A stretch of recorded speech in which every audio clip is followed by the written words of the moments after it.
Right, hello, this is part two of my Level Earth. So I'm going to go through some of these points now.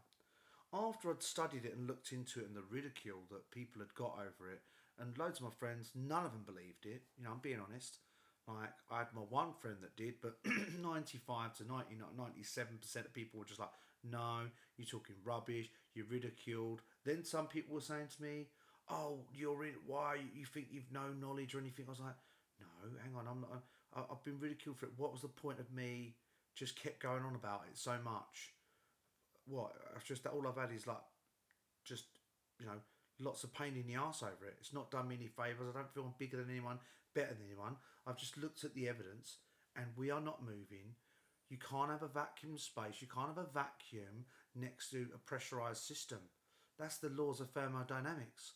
When I watched into that as well, I was like, well, hang on a minute. So you've got to be covered and controlled, which it must be. If it was not, and you're shooting or flying through space with no covering around you, there's just only the greenhouse effect, but there's no shield in a sense of a solid object keeping that pressure in. It would then have to equalise out. There's no way that it wouldn't do that. You can't. You cannot get an experiment where you'd have a vacuum and then you would have a pressurized level next to it. It would just dissipate and go into the same pressurization. Doesn't matter what it is, the heat or transfer. It just goes and levels out again in a level in a way. So the sun always looks close. The hotspots I mentioned in the other videos at all. This is a little bit off subject, but I'm going to do a video on this. We faked going to the moon. And the reason we faked going to the moon because we can't get there. You can't leave this place. We're not allowed to leave. It's enclosed and it's special for us. And certain people are trying to leave and are trying to break out. Certain scientists, they want to know what's on the outside. But I'm sort of glad we can't get out of it because look at the crunchy destruction that what we do as humans. It's unbelievable what we get up to. So it's close. We can't leave here. You can't have a vacuum next to a pressurized system. A lot of the stars, when you're looking at them, do not look like burning balls of gas. They look like strange vibrating patterns when we're using P100s or P900s or P1000s or P900s, and they don't look like they're 55 million light years away. I think it's the third or fourth like furthest one, and then all of them just go out even further and different stuff like that. And then when you look at them, they look like small oscillating, vibrating frequency. They look like they're oscillating. They don't look like burning balls of gas. They twinkle, and now, they're covering up the sun a lot and covering up the clouds at night and chemtrailing spraying. We can't hardly see the stars anymore. We can't hardly see the patterns, and I wonder why they're doing that. So, let me think of another point. Every single thing water-wise is level, doesn't matter what size it is. For example, let's see my bottle of water, okay?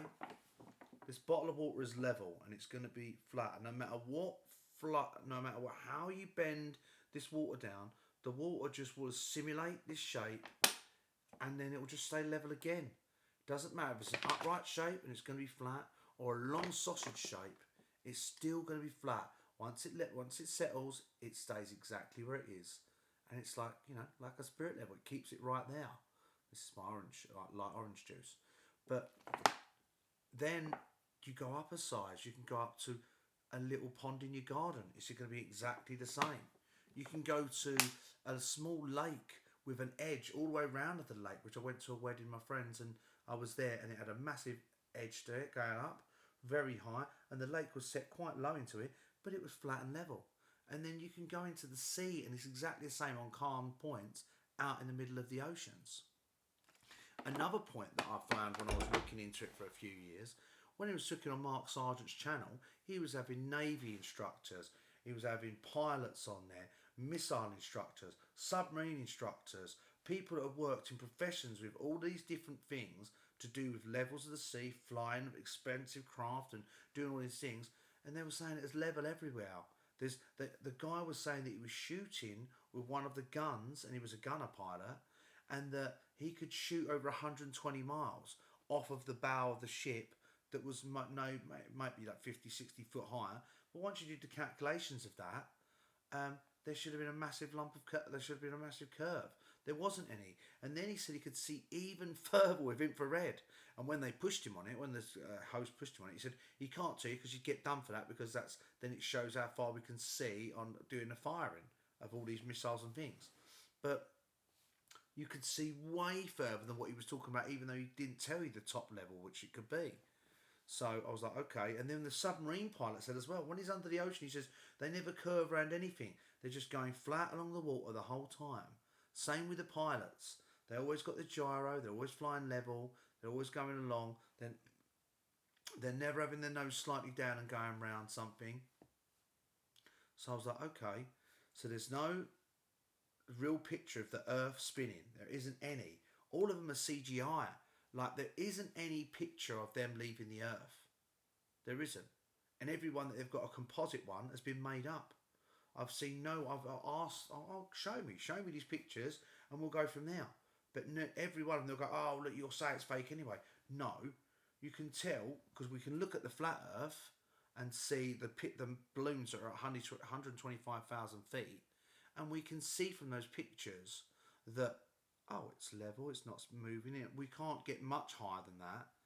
But why can't we just pull out and go right over?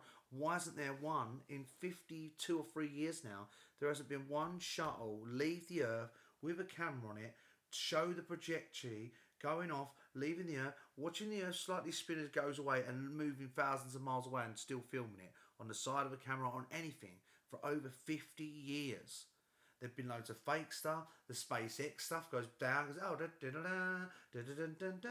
bloody Thunderbirds, right? But there's no footage of from the Earth leaving, going off, flying right far away, and then you're seeing any small rotation in the Earth shape. There is no video. I mean, don't you think that's a bit odd? I could type in now, someone climbing Everest, one of the most deadliest things. There's only been a few hundred people that probably did it. There's probably 50, 60 videos could be people climbing Everest. I could say about plans or build just some random stuff, anything, and you could get the video for it straight away. Try and find rocket ships leaving the Earth that in a shot and going up and leaving and going off into space. There isn't any. There isn't any footage of them depressurizing. I'm going to leave this for another thing for my moon landing video, but there isn't any video of them being on the station, depressurizing the capsule, flying off out into where the shuttle is, and then showing a big picture of the Earth rotating and stuff like that, because there is no pressurized, there is no gas system up there, there is no vacuum up there.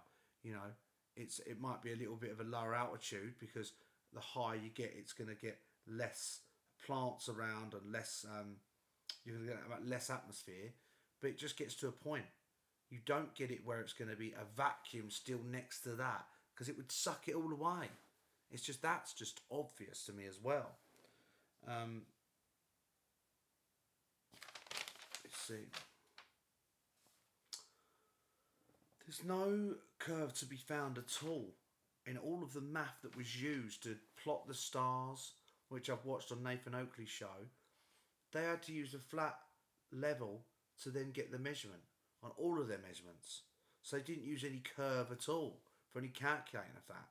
And when I read that, I was like, oh, okay, that shows you as well.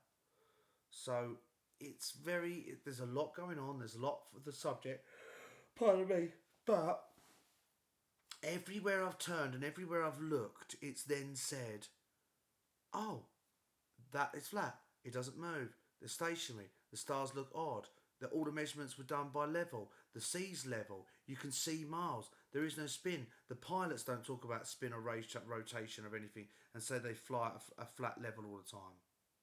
So I think I'm going to do one more part. We're going to do 3 parts on this level Earth, because I'd seen a guy on my chat, and obviously I just want to talk to you, and I've said that. But as I said, it's been multiple things over the last 7 years, since 2015, of what I thought, everything adding up. I'm not, because I'm dyslexic, so not very good at reading, but when I'm watching the videos and you're taking in information, I'm like, that smells like bullshit. Let's get some truth. So I'm going to do part 3. We'll do 3 in a row, and then I'm going to do another subject after that. And hopefully, when I want to really break it down, I'm going to get a panel. We're going to go back to this. We're going to just dissect it and have longer videos. Take care. Hope to see you in part 3.